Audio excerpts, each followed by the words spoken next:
guys, how you all doing?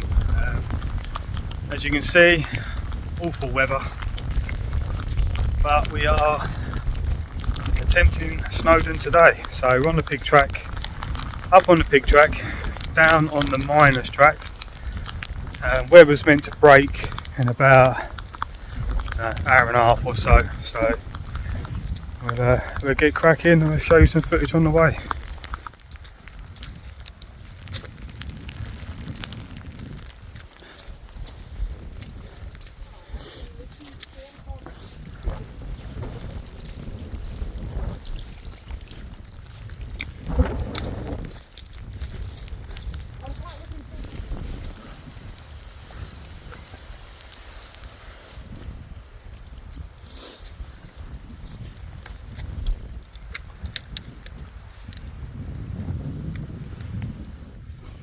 Hi guys, welcome back. So we are about just over halfway.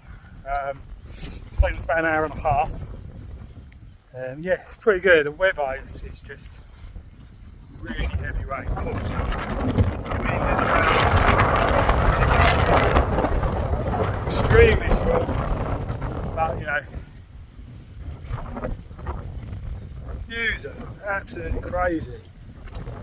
And yeah, so I'll bring you back at the summit, so probably about another hour and a half or so.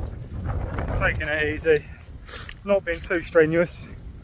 Got to say, the manual we done the other day, that Idris, at the moment that is a hell of a lot more brutal than this one, but obviously things might change. So I will let you know when we're at the summit. So you take care.